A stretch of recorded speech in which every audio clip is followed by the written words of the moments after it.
Radhe Radhe Govinda Govinda Radhe Radhe Radhe Govinda Govinda Radhe. Today we will read chapter 19 because Jayananda Maharaj last time he actually was asking if in this chapter there's also Manjari Bhav available. So we will see together. So put your eyes and your feelings into it, and then let us see if there's Manjari Bhav available here. It is called the inconceivable behavior of Lord Sri Caitanya Mahaprabhu. I will read the summary so that we know what is the theme. The following summary of chapter 19 is given by Srila Bhaktivinoda Thakur in his Amrita Pravaha Bhashya. Every year, Sri Chaitanya Mahaprabhu asked Jagat Ananda Pandit to visit his mother in Navadvip with gifts of cloth and prasad. After one such visit, Jagat Ananda Pandit returned to Puri with a sonnet that Advaita Acharya had written. When Sri Chaitanya Mahaprabhu read it, his ecstasy was so great that all the devotees feared that the Lord would very soon pass away. The Lord's condition was so serious that at night he would bruise and bloody his face by rubbing it against the walls. To stop this, Swarup Damodar asked Shankara Pandit to stay at night in the same room with the Lord. This chapter further describes how Lord Sri Chaitanya Mahaprabhu entered the Jagannath Vallabha garden during the full moon night of Vaishakha, April to May, and experienced various transcendental ecstasies, overwhelmed with ecstatic love at suddenly seeing Lord Sri Krishna beneath an Ashoka tree. He exhibited various symptoms of spiritual madness. So that was the summary. Now we begin to read, and if someone from you is inspired, please, whenever you feel the inspiration, just share your feelings, and we can have a little break for that and then go on with the text. Text 1. Lord Sri Chaitanya Mahaprabhu, the most exalted of all devotees, of mothers, spoke like a madman and rubbed his face against the walls, overwhelmed by emotions of ecstatic love. He would sometimes enter the Jagannath Vallabha garden to perform his pastimes. I offer my respectful obeisances to him. Jaya Jaya Sri Caitanya, Jaya Nityananda, Jaya Advaita Chandra Jaya, Gaura Bhakta Vrinda. Jaya Jaya Sri Caitanya, Jaya Nityananda, Jaya Advaita Chandra Jaya, Gaura Bhakta Vrinda.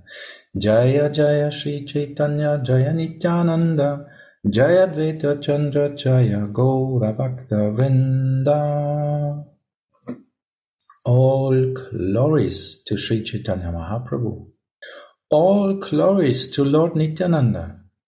All glories to Advaita Acharya. And all glories to all the devotees of Lord Chaitanya Mahaprabhu. Text 3. E Mata Mahaprabhu Krishna Premaveshe Unmada Pralapa Kare Ratri Divase. In the ecstasy of love of Krishna, Sri Chaitanya Mahaprabhu thus behaved like a madman, talking insanely all day and night. So we can see that Chaitanya Mahaprabhu actually is a not so easy understandable person for us jivas. Sometimes he is in this mood, sometimes he is in that mood, so we have to see what mood actually he is in now and what actually we should learn from that or understand or feel from that.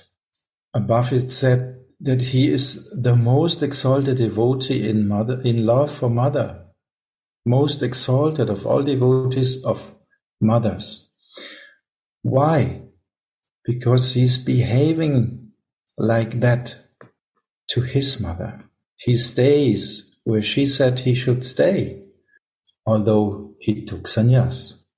It's one emotion, but there are others emotion. Now it is said in the ecstasy of love of Krishna, not love for Krishna, love of Krishna. So that's another mood. So we have to see through what kind of mood he's going. Verse 4, text 4. Jagadananda Pandit was a very dear devotee of Sri Chaitanya Mahaprabhu. The Lord derived great pleasure from his activities. Knowing his mother to be greatly afflicted by separation, the Lord would send Jagadananda Pandit to Navadvip every year to console her. Sri Chaitanya Mahaprabhu told Jagadananda Pandit, "Go to Nadia and offer my obeisances to my mother. Touch her lotus feet in my name. Tell her for me, please remember that I come every day and offer my respects to your lotus feet. Any day you desire to feed me, I certainly come and accept what you offer. I have given up service to you and have accepted the vow of sannyas. I have thus become mad and have destroyed the principles of religion.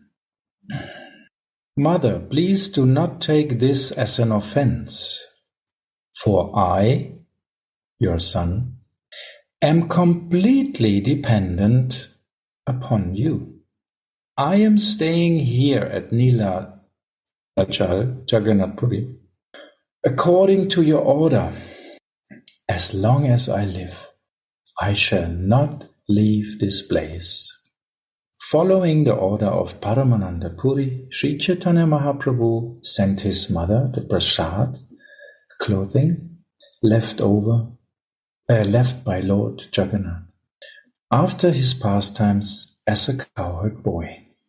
Sri Chaitanya Mahaprabhu very carefully brought first-class prasad from Lord Jagannath and sent it in separate packages to his mother and the devotees at Nadia. So we can see that Chaitanya Mahaprabhu is sending the prasad in the mood of the people who will actually eat it. It's also an interesting point. Sri Chaitanya Mahaprabhu is the topmost gem of all devotees of mothers. He rendered service to his mother even after he had accepted the vow of sannyas. Jagadananda Pandit thus returned to Nadia, and when he met Sachimata, he conveyed to her all the Lord's salutations. He then met all the other devotees headed by Advaita Acharya and gave them the prasad of Jagannath. After staying for 1 month, he took permission from Mother Sachi to leave. When he went to Advaita Acharya and also asked his permission to return, Advaita Prabhu gave him a message to deliver to Sri Chaitanya Mahaprabhu. Now there comes a very interesting point. Advaita Acharya had written a sonnet in equivocal language with an import that Sri Chaitanya Mahaprabhu could understand, but others could not. In his sonnet, Advaita Prabhu first offered his obeisances hundreds and thousands of times unto the lotus feet of Lord Sri Caitanya Mahaprabhu. He then submitted the following statement at his lotus feet. I just remember when Gurudev was speaking about Panchatattva, and he was actually explaining, he often said that now even Advaita Prabhu standing like this in front and praying to Chaitanya Mahaprabhu. Why? Because he is Radha. He has the mood of Radha. And this is very, very unique. And that's why it is said here hundreds and thousands of times he's bringing his obeisances again and again. Because this is very, very rare situation that the Lord is coming in that mood. Actually, outside Radharani, inside Radharani, and in between Krishna. And we will see that this change of mood will happen again. So text 20. Please inform Sri Caitanya Mahaprabhu, who is acting like a madman, that everyone here has become mad like him. Inform him also that in the marketplace, rice is no longer in demand. So now we have to try to get some idea what actually is the meaning of this. It is said no one can understand except Chaitanya Mahaprabhu. And it's also said by Krishnadas Kaviraj Goswami that actually only a person like Advaita Prabhu can understand such things or such messages. So inform him also that the marketplace, on the marketplace, rice is no longer in demand. Let's see what text 22 is written in. Those now mad in ecstatic love are no longer interested in the material world. Tell Sri Chaitanya Mahaprabhu that Advaita Prabhu, who has also become a madman in ecstatic love, has spoken these words. So I'm not on the platform to understand what is written here, but my feelings are giving me some idea if we look from our angle on it. So if we are a servant from Radha, then we understand actually that Radharani is the main prominent mood of Chaitanya Mahaprabhu. And we heard now in the last chapter, let's begin in one chapter before. The turtle was in Radharani's mood. Then it came up with the jumping in the sea, Manjari Bhav, looking at the lila. So what could be more up than that actually? Because if we think that Chaitanya Mahaprabhu is actually starting from the lowest point, like knowledge. First he had defeated all the great persons who had spiritual knowledge in India. And when he was the greatest Pandit, he just dropped all this knowledge and said, so now I will chant Hare Krishna. And the whole world was looking at him, what he's doing now, why he's doing it. So he was the perfect teacher for the whole world, that Gyan is not the way. And so this was the beginning, and he is actually showing us the way, and it goes more and more up, step by step. So what could be the step now? After Manjari Bhav, he was actually looking in Manjari Bhav and seeing the lila. What could be more? We will see. So actually here, he is getting a letter from Advaita Acharya, who actually called him, right? He was the one who called him to come in this world and give his mercy by offering water and tulasi leaves. So now he is writing something like, nobody can understand, completely mad. So how could we understand that? I'm not saying that this is the ultimate truth. I just want to try to feel and share my feelings with you. And you please also share your feelings. So Chaitanya Mahaprabhu gets this. Please inform Sri Chaitanya Mahaprabhu, who is acting himself like a madman, that everyone here has become mad like him. Chaitanya Mahaprabhu is in the mood of Radharani and Manjari, so he's mad.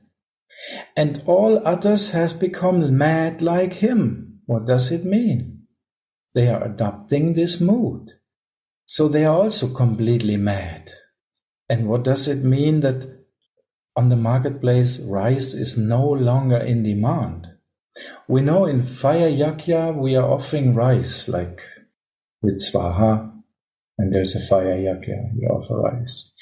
But this is actually a yakya where you want something back, right? So this means actually we are doing yakya for Vishnu or for Krishna. So it has also connection with Krishna. But I don't want to go now more on these details. I just want to give a feeling, a general feeling. So please just try to understand. Rice is connected with God or with Krishna. No longer in demand. What could it mean? Krishna is not needed now. You can go completely fully in the mood of Radha. For example, just, I don't want to say this is the meaning. It could be like now no need for God consciousness anymore because they got the taste of higher consciousness, of your ecstatic madness, of your love. Those now mad in ecstatic love are no longer interested in the material world. This is the next text. Tell Sri Chaitanya Mahaprabhu that Advaita Prabhu has also become a madman. In ecstatic love has spoken these words.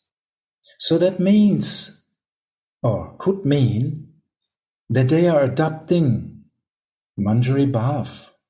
But let's see if this could be right. Maybe I'm wrong. Let's see. Because this would explain what is higher than to enjoy yourself, Manjari Bhav. What is higher? To give to others and let them enjoy Manjari Bhav would be higher. So when he heard Advaita Acharya's statement, Jagadananda Pandit began to laugh. And when he returned to Jagannath Puri Nilachal, he informed Chaitanya Mahaprabhu of everything. After hearing the equivocal sonnet by Advaita Acharya, Sri Chaitanya Mahaprabhu quietly smiled. That is his order, he said. Then he fell silent. Although he knew the secret, Swarup Damodar Goswami inquired from the Lord, "What is the meaning of this sonnet? I could not understand it." Sri Chaitanya Mahaprabhu replied, Advaita Acharya is a great worshipper of the Lord and is very expert in the regulative principles enjoined in the Vedic literatures.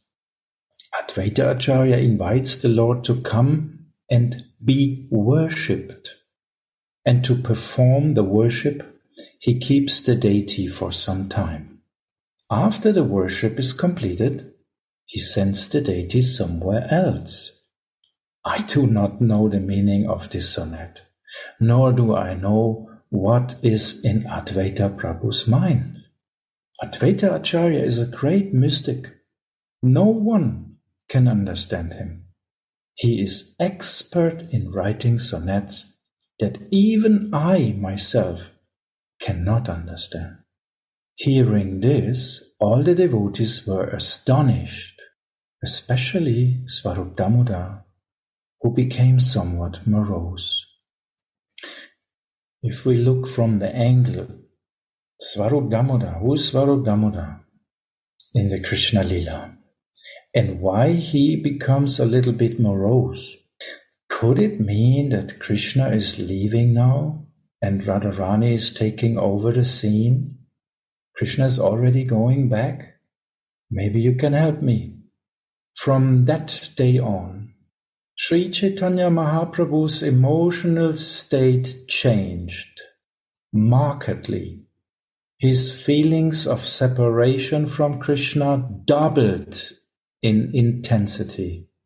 Maybe this could be a hint.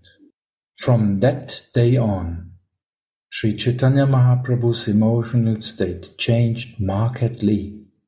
His feelings of separation from Krishna doubled in intensity.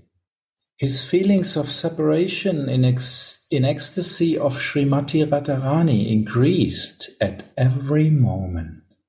The Lord's activities, both day and night, were now wild, insane performances.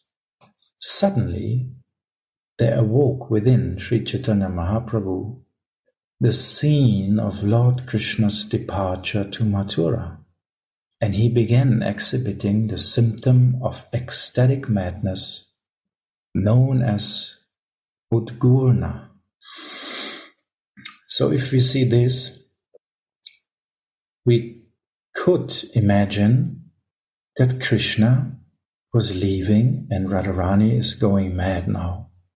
And that's why Caitanya Mahaprabhu is in the mood. And seeing Krishna's departure to Mathura, Sri Caitanya Mahaprabhu spoke like a madman holding Ramananda Roy by the neck. So what does it mean? Radharani is holding whom on the neck?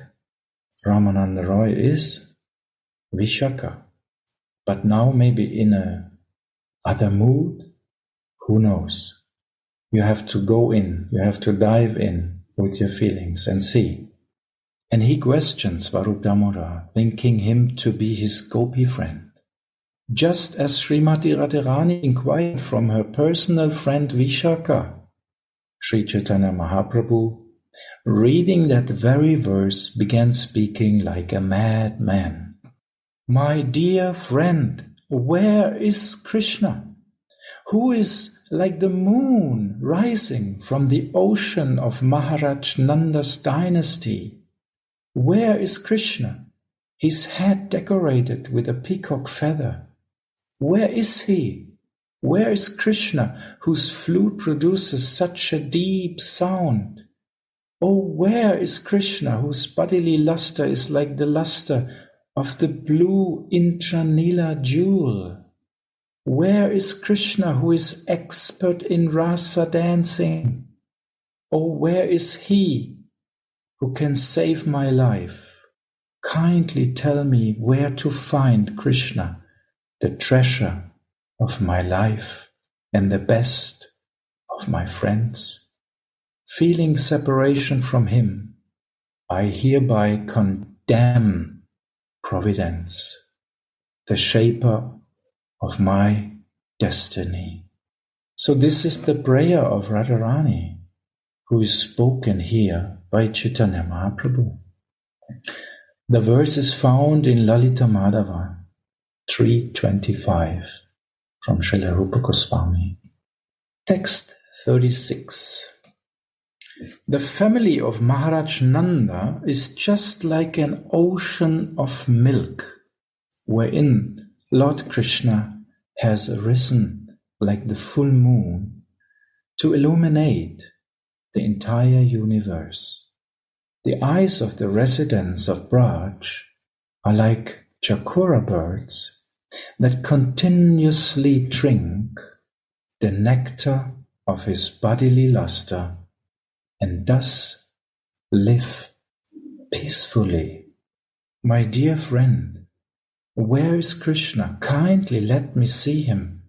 My heart breaks at not seeing his face even for a moment. Kindly show him to me immediately, otherwise I cannot live. The women of Vrindavan are just like lilies growing hot in the sun of lusty desires.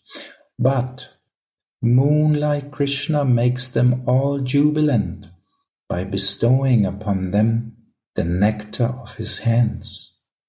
Oh, my dear friend, where's my moon now?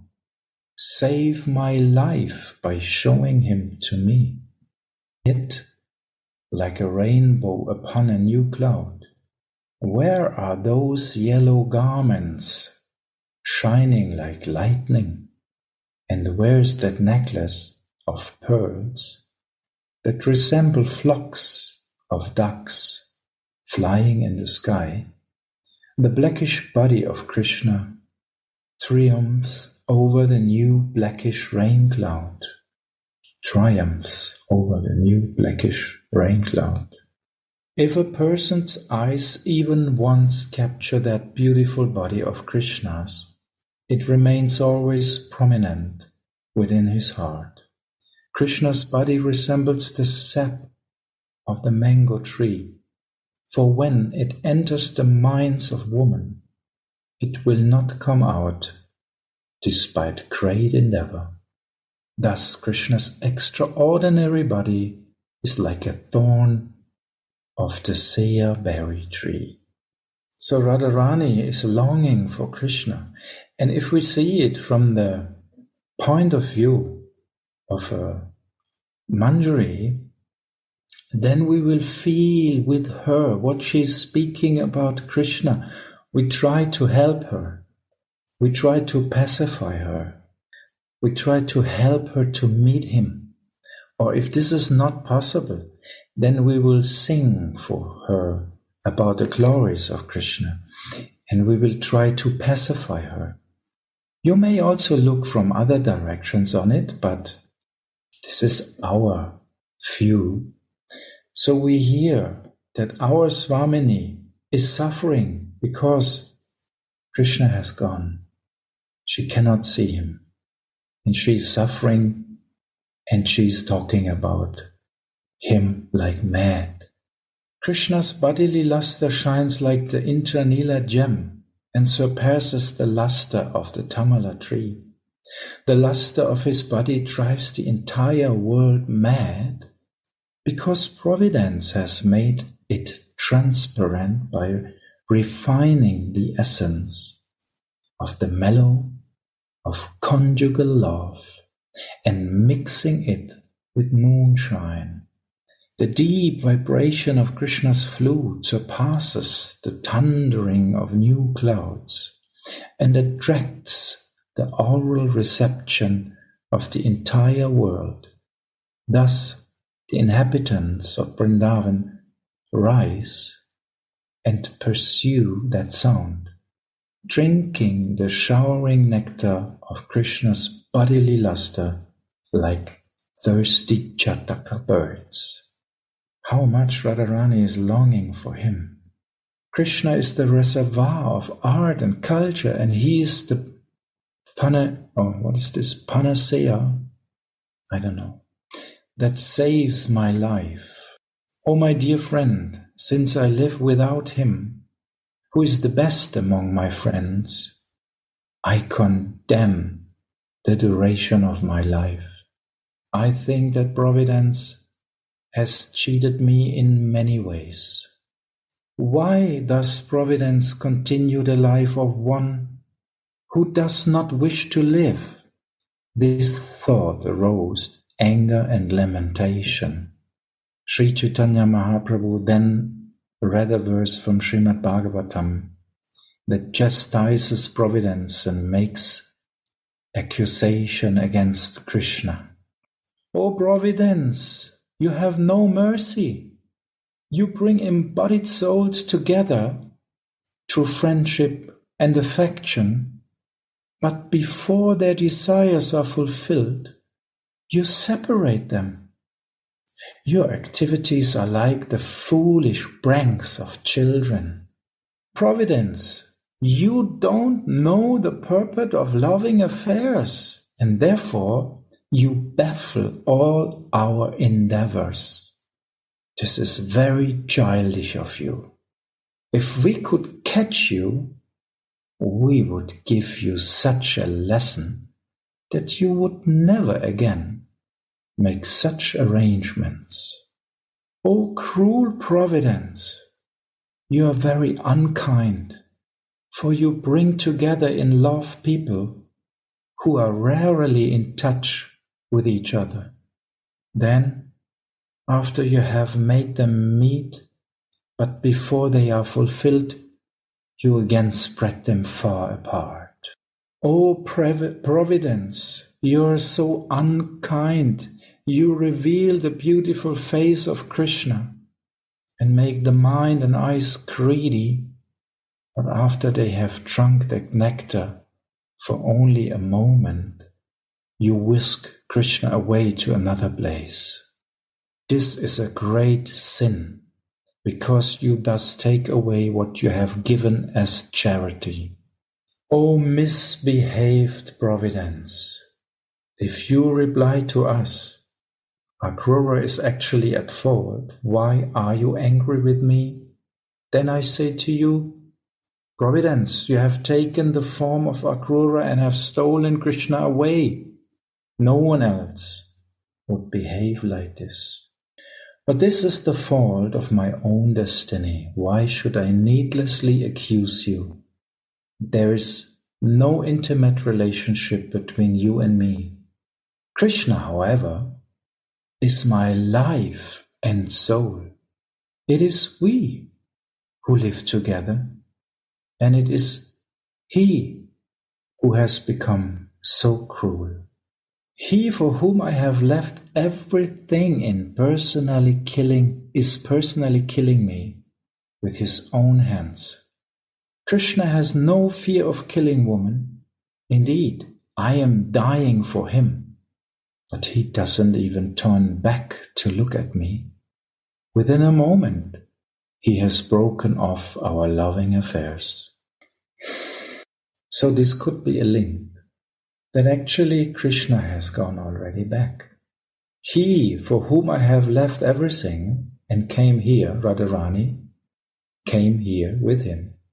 She left everything for him, but now he's just going. It was his wish to understand her love. Text 52. Yet, why should I be angry with Krishna? It is the fault of my own misfortune.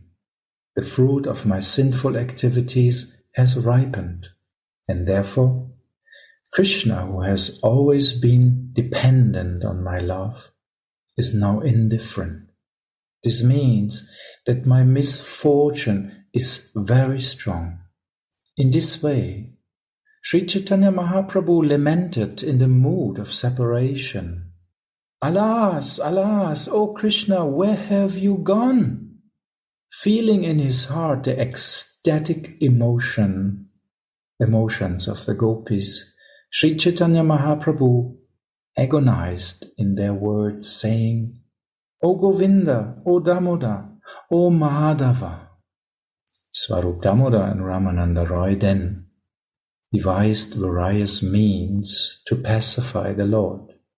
They sang songs of meeting that transformed his heart and made his mind peaceful. So we see this is the seva of manjaris actually, to pacify Radharani's mind when she is in such a situation, almost dying, longing for Krishna. But also the girlfriends sometimes help in different ways. So it belongs on our angle. As Sri Caitanya Mahaprabhu lamented in this way, half the night passed. Then Swarup Damodar made the Lord lie down in the room known as the Gambira. After the Lord was made to lie down, Ramananda Roy returned home, and Swarup Damodar and Govinda lay down at the door of the Gambhira. Sri Chaitanya Mahaprabhu stayed awake all night, chanting the Hare Krishna Mahamantra. His mind overwhelmed by spiritual ecstasy. Here I remember that the Hare Krishna Mahamantra is made for Radharani. It's made for her. And she's chanting all the time, completely overwhelmed by spiritual ecstasy. Lord Chaitanya chants the whole night. Feeling separation from Krishna, Sri Chaitanya Mahaprabhu was so distraught that in great anxiety he stood up and began rubbing his face against the walls of the Gambhira. Blood oozed from the many injuries in his mouth, nose, and cheeks. But due to his ecstatic emotions, the Lord did not know it. In ecstasy, Sri Chaitanya Mahaprabhu rubbed his face against the walls all night long, making a peculiar sound, gong, gong, which Swarup Damoda could hear through the door. Lighting a lamp, Swarup Damoda and Govinda entered the room. When they saw the Lord's face, both of them were full of sorrow. They brought the Lord to his bed, calmed him, and then asked, "Why have you done this to yourself?"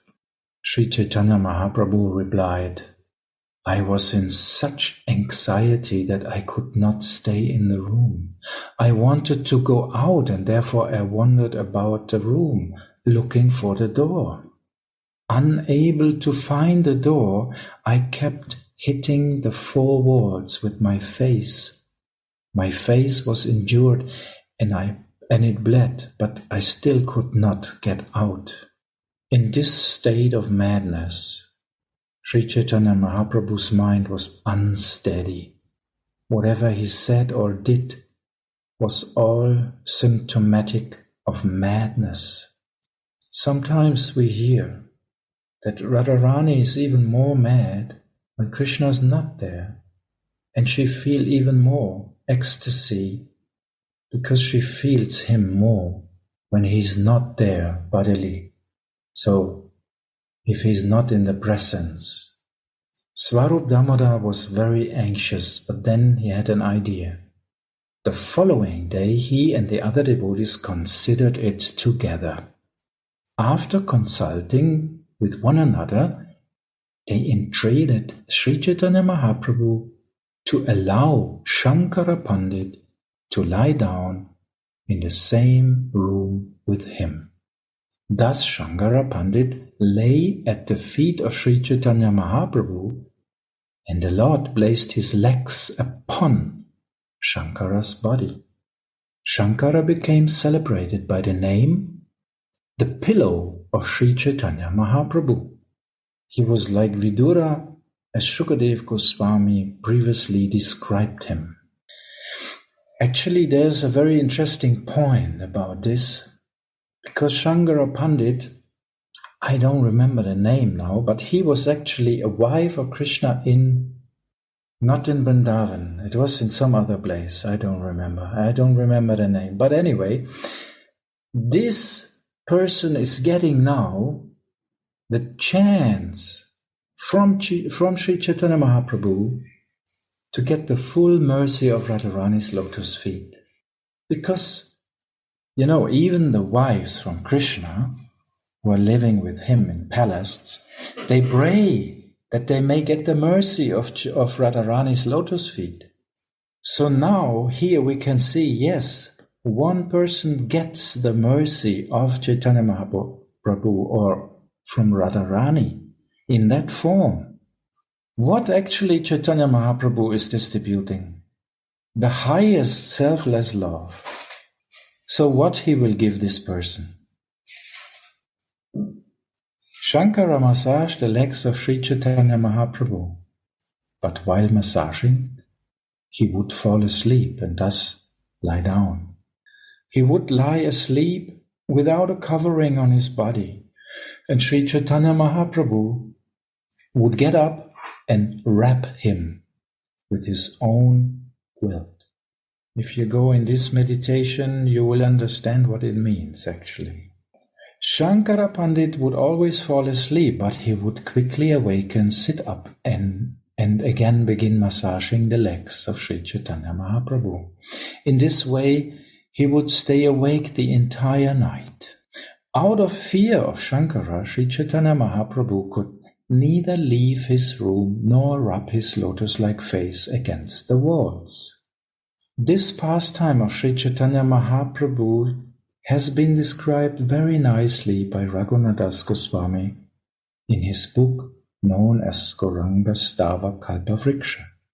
Because of separation from his many friends in Vrindavan, who were like his own life, Sri Chaitanya Mahaprabhu spoke like a madman.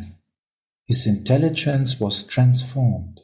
Day and night he rubbed his moon-like face against the walls, and blood flowed from his injuries. May that Sri Chaitanya Mahaprabhu rise in my heart and make me mad with love. He Mata Mahaprabhu Ratri Divase Prema Sindhu Makna Rahe Ghabhudu Bebhase. Sri Chaitanya Mahaprabhu in this way stayed immersed day and night in an ocean of ecstatic love for Krishna. Sometimes he was submerged and sometimes he floated. So we can see that actually Chaitanya Mahaprabhu is giving the chance to everyone who was with him or is with him, because he's still giving this chance again and again to come into Manjari Bhav, to come in the highest form of selfless love. And he is distributing it. And he doesn't consider the position of the person he is giving it to it. He doesn't consider. If you want or not, you will get it. Depends on you if you catch it. One full moon night in the month of Vaishakha, of April to May, Sri Chaitanya Mahaprabhu went to a garden. The Lord, along with his devotees, entered one of the nicest gardens called Jagannath Vallabha. The garden were fully blossomed trees and creepers exactly like those in Vrindavan. Bumblebees and birds like the Shukashari and Pika talked with one another. A mild breeze was blowing, carrying the fragrance of aromatic flowers. The breeze had become a guru and was teaching all the trees and creepers how to dance. Brightly illuminated by the full moon, the trees and creepers glittered in the light. The 6 seasons, especially spring, seemed present there. Seeing the garden, Sri Chaitanya Mahaprabhu, the Supreme Personality of Godhead, was very happy. In this atmosphere, the Lord has his associates sing a verse from the Gita Govinda, beginning with the words Lalita Lavangalata, as he danced and wandered about with them. As he thus wandered around every tree and creeper, he came beneath an Ashoka tree and suddenly saw Lord Krishna. When he saw Krishna, Sri Chaitanya Mahaprabhu began running very swiftly, but Krishna smiled and disappeared. Having first gotten Krishna and then having lost him again, Sri Chaitanya Mahaprabhu fell to the ground unconscious. The entire garden was filled with the scent of Lord Sri Krishna's transcendental body. When Sri Chaitanya Mahaprabhu smelled it, he fell unconscious at once. The scent of Krishna's body, however, incessantly entered his nostrils, and the Lord became mad to relish it. Krishna Ganda Lupta Radha Sakireye Kahila Se shloka pati Prabhu arta karila. Srimati Radharani expressed to her gopi friends how she hankers for the transcendental scent of Krishna's body. Sri Caitanya Mahaprabhu recited that same verse and made its meaning clear. This is the verse from Govinda Lilamrita 8.6. The scent of Krishna's transcendental body surpasses the aroma of musk and attracts the minds of all women. The 8 lotus-like parts of his body distribute the fragrance of lotuses mixed with that of camphor. His body is anointed with aromatic substances like musk, camphor, sandalwood, and aguru. O my dear friend, that personality of Godhead, also known as the enchanter of Cupid, always increases the desire of my nostrils. And this is what Gurudev pointed out again and again. We can never understand books like Govinda Lilamrita without the guidance of a person who knows from which side you have to feel or see it actually. Then you will be lost. You have to be fixed in your bhav to understand. Otherwise, you will be attracted by this blue boy, and then no Manjari bhav possible anymore. Then you will be stuck in Gopi bhav or in others or a mixture, which is even worse. The scent of Krishna's body surpasses the fragrance of musk and the bluish lotus flower. So when we hear all this description, at least for me, it's like, I always think, yeah, okay, but Radharani, yeah, okay. You may attract Radharani, the gopis, but what are you without her? What are you without her fragrance? How to bring the fragrance of Radharani in the nostrils of Krishna so that he comes swiftly to our Swamini.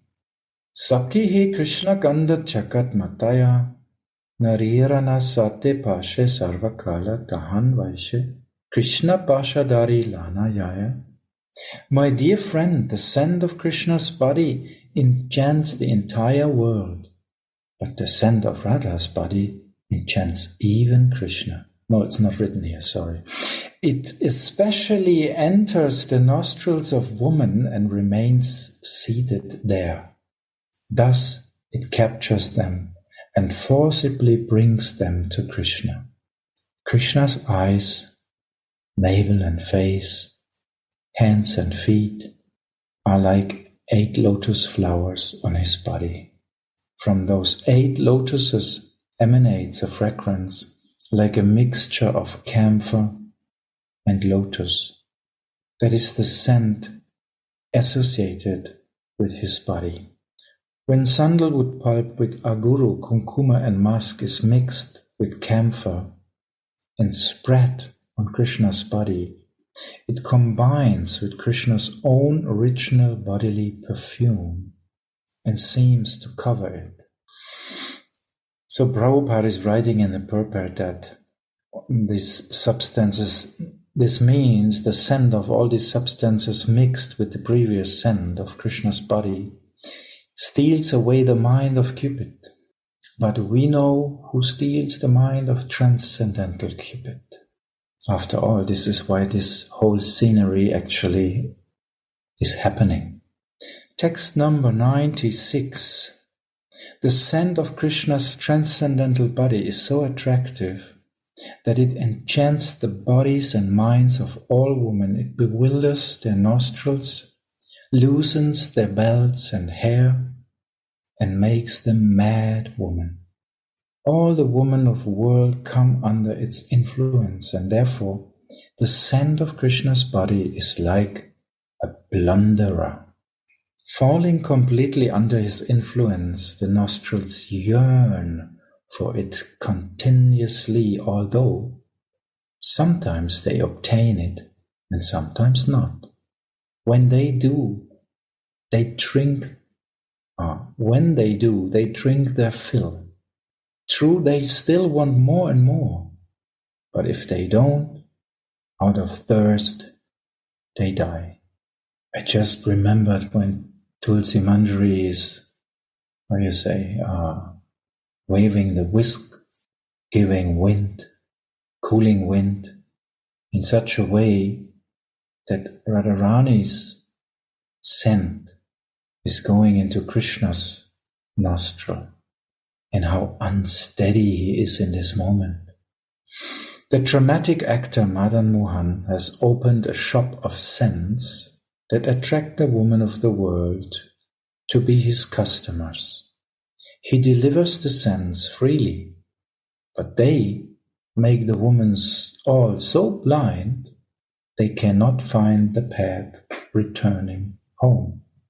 Sri Caitanya Mahaprabhu, his mind thus stolen by that scent, ran here and there like a bumblebee. He ran to the trees and plants, hoping that Lord Krishna would appear, but instead he found only the scent of Krishna's body. Both Swarup Damodar and Ramananda Roy sang to the Lord, who danced and enjoyed happiness until the morning arrived. Then they devised a plan to revive the Lord to external consciousness. So we see that they serve the whole night very personally, like manjaris, singing about Krishna, cooling Radharani down, giving her through the name, through the texts, giving her peace, that she feels, yes, I'm together with my Krishna. The whole night. It's like the seva in the Kunj, text 101. Thus I, Krishnadas, the servant of Srila Rupa Goswami, have sung of 4 divisions of the Lord's pastimes in this chapter. The Lord's devotion to his mother, his words of madness, his rubbing his face against the walls at night, and his dancing at the appearance of Lord Krishna's fragrance.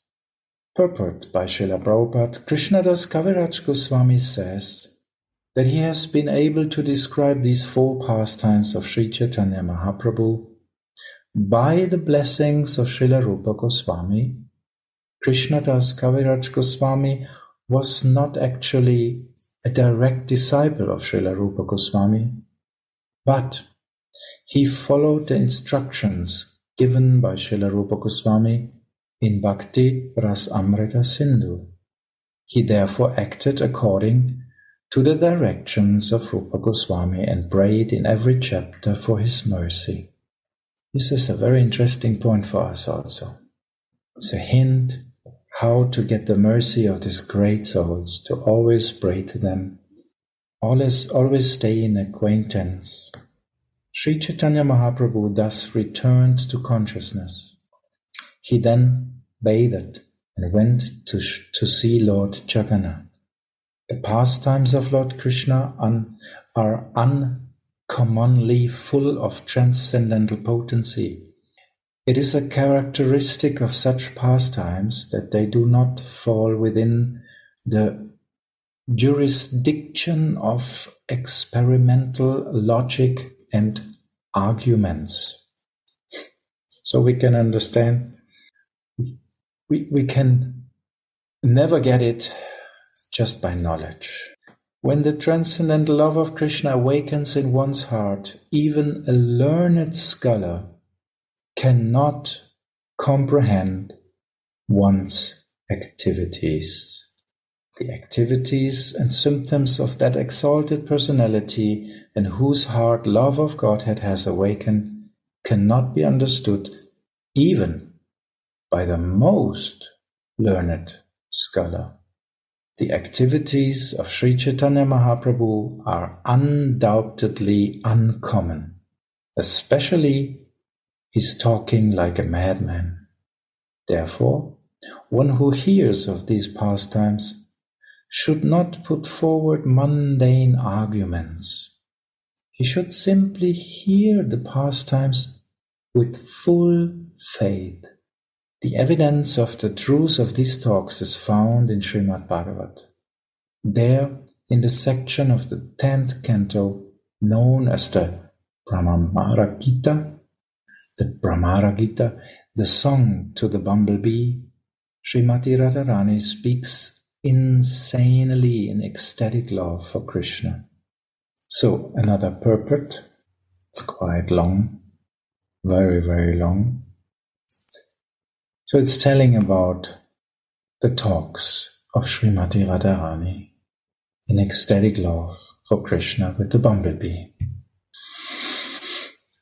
Does anyone want to share some feelings or help me a little bit or some questions or whatever?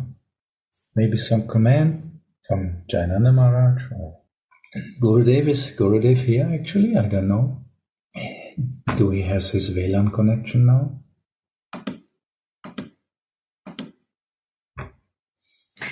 Gurudev is logged on, it seems, but he was falling out 1 or 2 times I saw. Radhe, we're here, but we're just trying. Our Wi-Fi was off and on, and then now it's back, and yeah. Radhe. Radhe. Radhe. Radhe Gurudev. Radhe. Hi, Radhe. Everything fine? Everything. Till off and on was there. Sometime I listen, sometime disturbance was there. So what are you feeling about this chapter 19? Good, very nice. We have to. It's good. Very nice. When you read it, it's very sweet. Oh, just online. Yes. Reboot. Reboot. ジーンの元のメインマスイベント。You want to give us some aspects, Gurudev? Because this day I cannot listen full. So sometime I listen. I was not very much. Disturbance was there in my. Next time I will be very serious. We just connected again, just 1-2 minutes ago. No problem. It just would be more sweet to have some nectar words from you also. But maybe some other person who listened more and can say something. Yeah. He has a feeling Mahaprabhu is covering, who is never covering. He covers and he is living in the feeling. He is scratching his face and this. And he was in the feeling of Radha Bhav. That was in the Caritamrita you are explaining. And you very nicely explained that. I cannot, in between, is cutting and adding. So that way. That time I was there. So I want to listen. I want to listen you. I always like to listen. This is Go on. There is a bow and philosophy also behind. Siddhanta with that philosophy. Yes. Our philosophy. So we have a purport from Srila Prabhupada. We can read this. Yeah.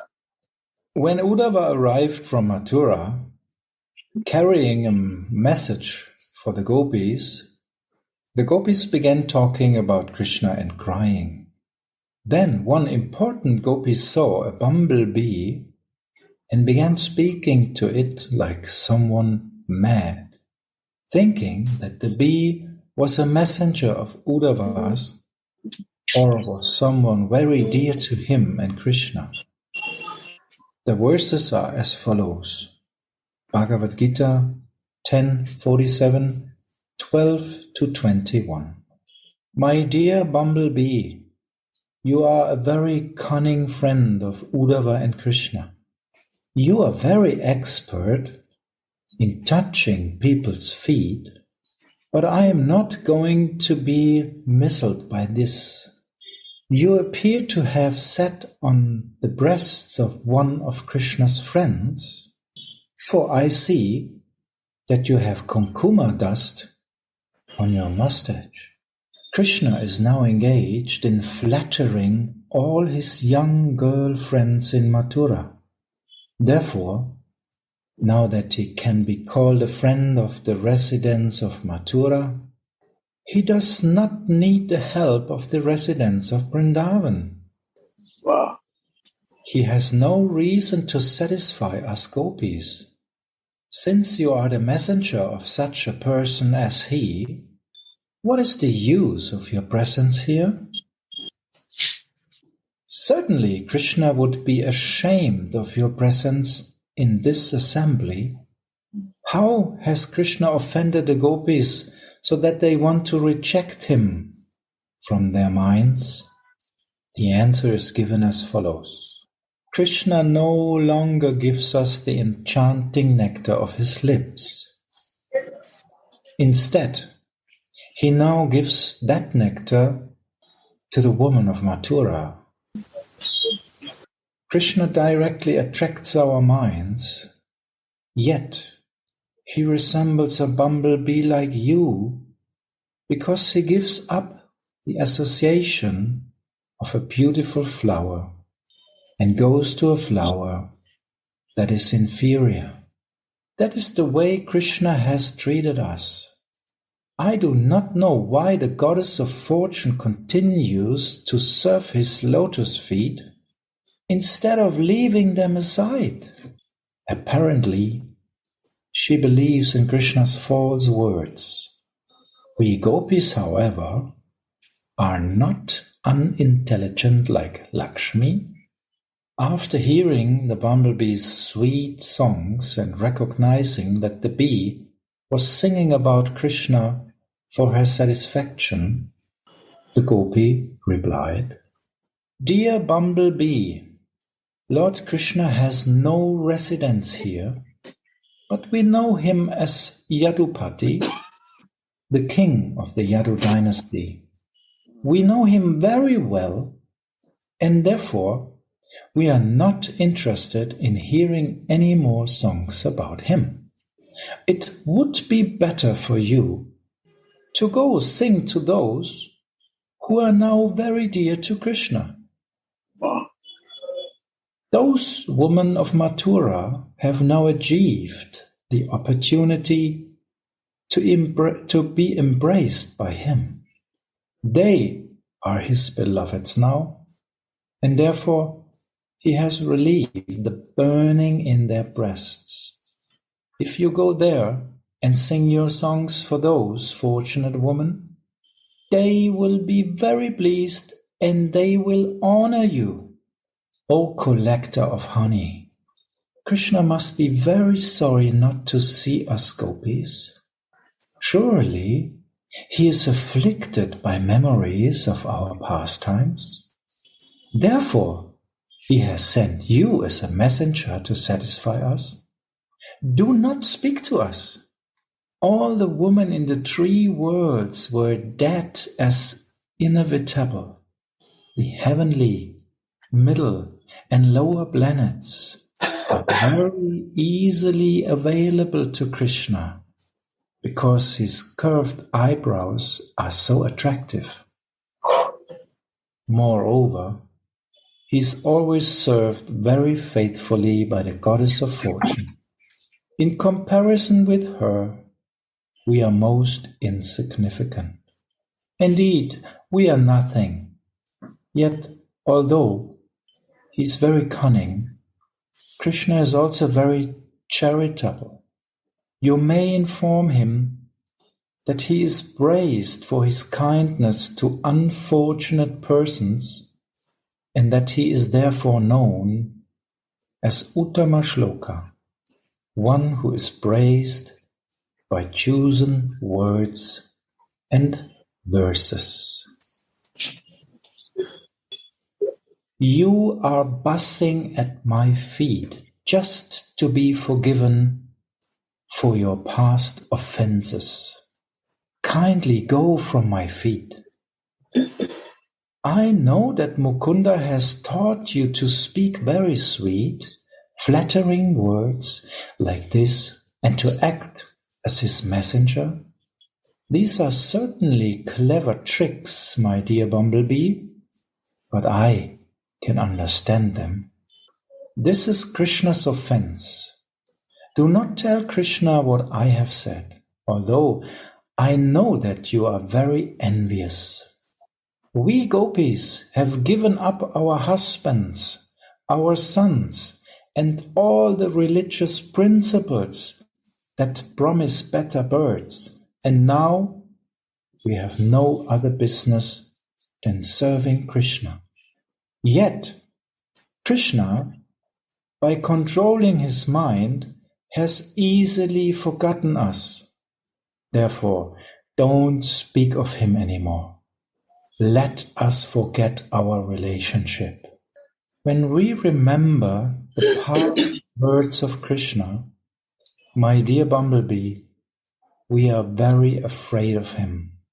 In his incarnation as Lord Ramchandra, he acted just like a hunter and unjustly killed his friend Vali. Lusty Shurpanaka came to satisfy Ramchandra's desires, but he was so attached to Sita Devi that he cut off Shurpanaka's nose. In his incarnation as Vamanadev, he plundered Bali Maharaj and took all his possessions, cheating him on the pretext of accepting worship from him. Vamanadev caught Bali Maharaj exactly as one catches a crow. My dear Bumblebee, it is not very good to make friends with such a person. I know. Very nice. I know that once one begins to talk about Krishna, it is very difficult to stop. And I admit that I have insufficient strength to give up talking about him. Topics about Krishna are so powerful that they destroy the four religious principles: religion, economic development, sense gratification, and liberation. Anyone who drinks even a small drop of Krishna Katha through oral reception is freed from all material attachment and envy. Like a bird with no means of subsistence, such a person becomes a mendicant and lives by begging. Ordinary household affairs become miserable for him, and without attachment, he suddenly gives up everything. Although such renunciation is quite suitable, because I am a woman, I am unable to adopt it. O my dear messenger, I am just like a foolish bird that hears the sweet songs of a hunter, believes in them due to simplicity, and is then pierced in the heart and made to suffer all kinds of miseries. Because we believed in Krishna's words, we have suffered great pain. Indeed, the touch of Krishna's nails has injured our faces. He has caused us so much pain. Therefore, you should give up topics concerning him and talk about something else. After hearing all these statements from Srimati Radhika, the bumblebee left and then returned. After some thought, the gopi said, "You are Krishna's very dear friend, and by his order you have come here again. Therefore, you are worshipable for me. O best of messengers, tell me now, what is your request? What do you want?" Krishna cannot give up conjugal love, and therefore I understand that you have to come here to take us to him. But how will you do that? We know many goddesses of fortune now reside at Krishna's chest, and they constantly serve Krishna better than we can. Praising the bumblebee for its sobriety, she began to speak in great jubilation. Krishna is now living like a gentleman at the Gurukul in Mathura, forgetting all the gopis of Vrindavan. But does he not remember the sweet house of his father, Nanda Maharaj? We are all naturally his maidservants. Does he not remember us? Does he ever speak about us? Or has he forgotten us completely? Will he ever forgive us and once again touch us with those hands fragrant with the scent of our Guru? So here ends the conversation with the bumblebee. So these are the mad expressions of Radharani, completely in love and completely in meditation about her beloved. Beautiful. Wow. Text 108.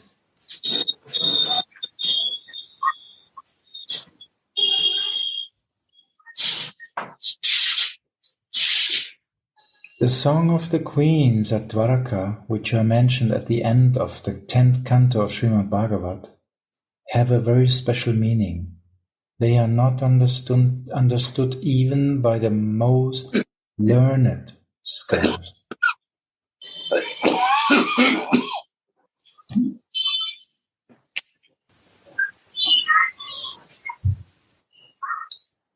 Text 109. If one becomes a servant of the servants of Sri Caitanya Mahaprabhu, if one becomes a servant of the servants of Sri Caitanya Mahaprabhu and Lord Nityananda Prabhu and is favored by them, he can believe in all these discourses.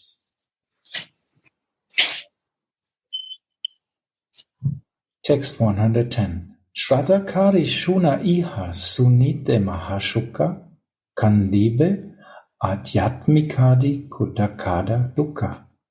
Just try to hear these topics with faith, for there is great pleasure even in hearing them. That hearing will destroy all miseries pertaining to the body, mind, and other living entities. Wow.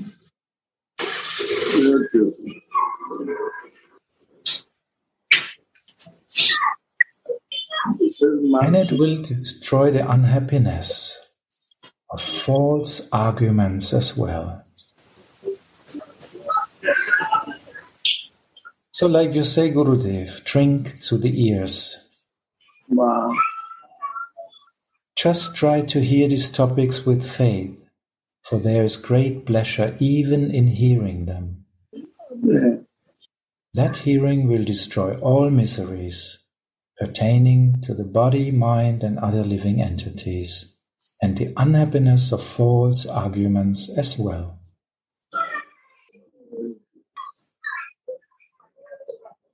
Caitanya Charitamrita Nitya Nudana Sunite Shunite Chudaya Vidha Shravana. Caitanya Charitamrita is ever increasingly fresh. Continuously hearing it pacifies one's heart and ear. Shri Rupa Raghunat Pade Yara Asha Caitanya Charitamrita Kahe Krishna Das. Wow. Rupa Raghunath. Praying at the lotus feet of Sri Rupa and Sri Raghunath, always desiring their mercy. I, Krishna Das, narrate Sri Chaitanya Charitamrita, following in their footsteps.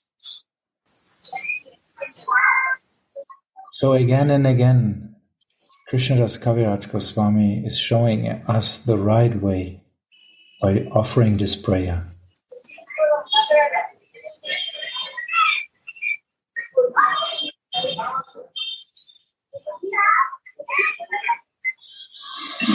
So here ends chapter 19, and the next chapter, next time, is the Shikshashtaka prayers.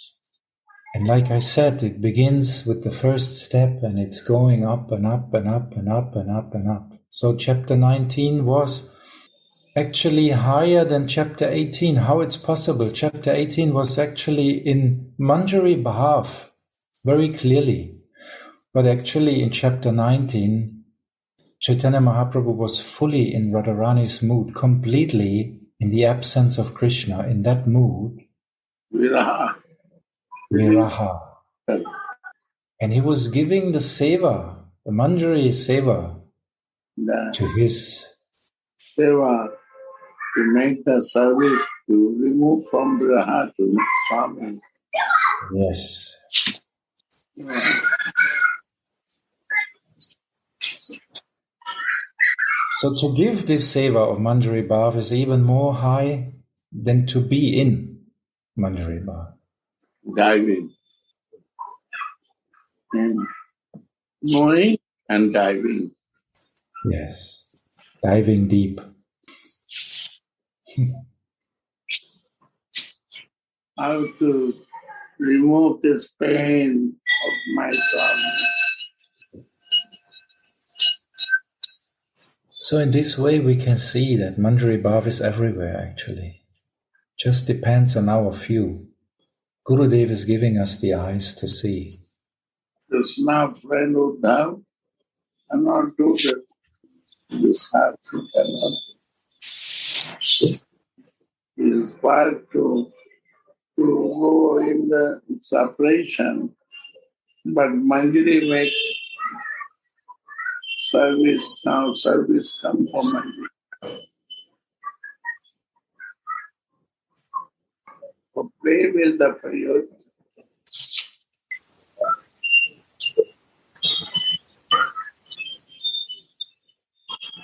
Viraha is also Milan.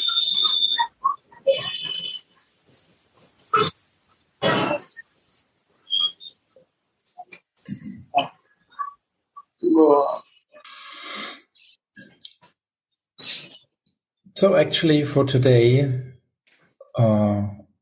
we finished chapter 19. So next time we will read chapter 20, the Shikshashtaka prayers. Wow. Which is the culmination of all these leelas. And we will hear how ecstatically Srimad Mahaprabhu is praising the holy name actually. He's giving such a praise to the holy name. Only Radharani can give that praise to the holy name. Only name can be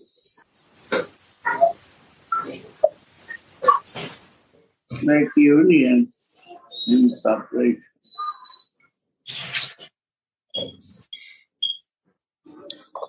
So we can see that in the Maha Mantra actually the solution for Viraha is given. Because it's made for Radharani. When she is in Viraha, she can hear And also it's for us, because actually this is what we should feel with or through the feelings of Radharani. We have to feel that this is service I am doing by chanting for my family to remove his viraha. Yes, seva for our Swamini, to pacify her.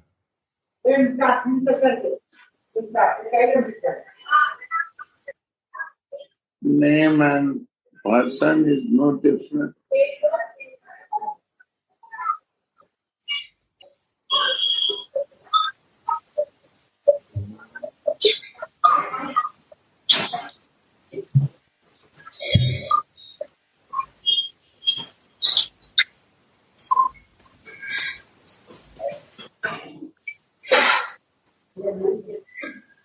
So nice to see you. Little voice is coming. I'm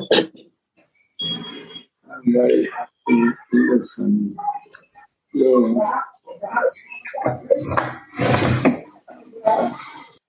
Waiting for this day.